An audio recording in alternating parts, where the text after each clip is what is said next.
Selamat pagi Bapak, Ibu, dan Saudara yang terkasih di dalam Tuhan Yesus Kristus. Pagi ini kita jumpa kembali di dalam renungan sapaan iman Gereja Kristen Jawa Margolidan. Sebelum kita membaca dan merenungkan firman Tuhan, marilah kita berdoa, kita mohon pimpinan Tuhan. Kita berdoa. Bapa di surga, Bapa yang Maha Pengasih, Bapa yang Maha Penyayang, Bapa yang kami sembah dan kami muliakan di dalam nama Tuhan kami Yesus Kristus. Kami mengucap syukur atas pimpinan dan penyertaan Bapa di pagi ini. Saat ini kami menyambut firman-Mu ya Bapa, yang akan kami baca dan kami renungkan. Kami mohon buka hati dan pikiran kami agar kami mengerti maksud firman Tuhan dan kami bisa melakukan di dalam kehidupan kami sehari-hari. Di dalam nama Tuhan Yesus kami berdoa dan mengucap syukur.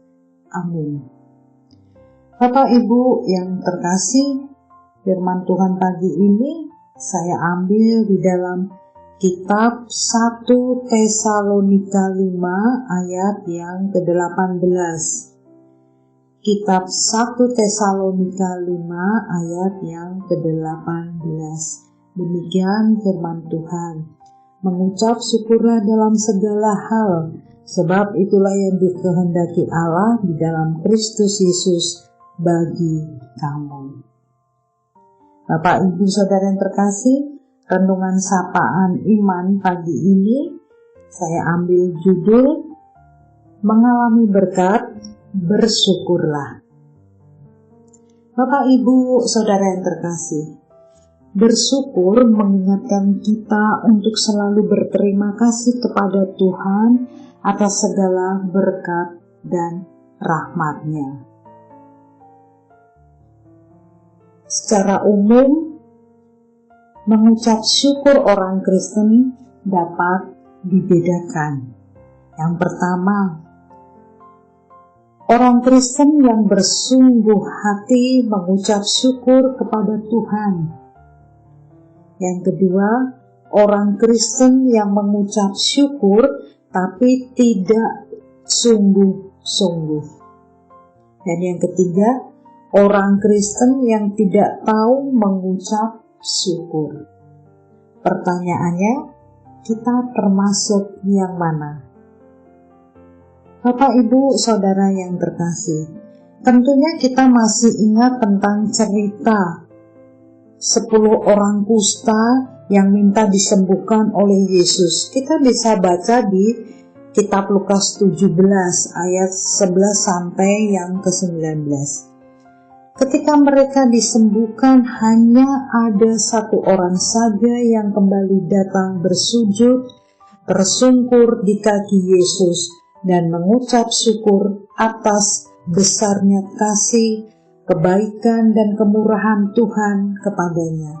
Sementara yang 9 lainnya berlalu begitu saja, tidak mengingat atau mungkin dengan sengaja tidak mengucap syukur kepada Tuhan. Ucapan syukur adalah jalan terbuka menuju kuasa Tuhan atau kekuatan untuk mengaktifkan iman. Jadi iman selalu bekerja sama dengan ucapan syukur. Ini tertulis di dalam Kolose 2 ayat yang ke-7. Itu dikatakan, hendaklah kamu berakar di dalam Dia dan dibangun di atas Dia. Hendaklah kamu bertambah teguh dalam iman yang telah diajarkan kepadamu, dan hendaklah hatimu melimpah dengan syukur.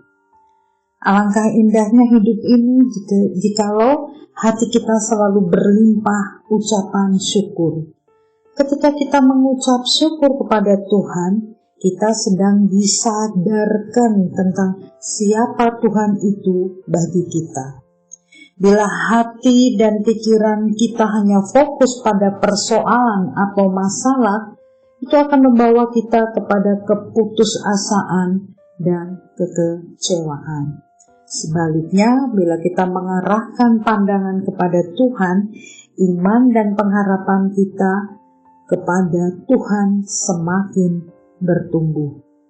Semakin banyak bersyukur, semakin subur pula iman kita, semakin besar pula pengharapan kita untuk mengalami dan menikmati berkat Tuhan. Bapak, Ibu, Saudara yang terkasih dalam Tuhan Yesus Kristus, memang tidak mudah untuk mengucap syukur di segala keadaan. Tatkala segala sesuatu berjalan dengan baik, sehat, pekerjaan kita lancar dan nyaman, dan sebagainya, kita dapat mengucap syukur dengan limpahnya.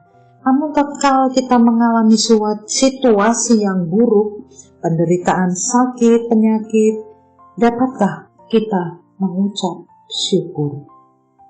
Bapak, Ibu, Saudara yang terkasih, bersyukur adalah kunci untuk menemukan kebahagiaan di tengah-tengah kesulitan.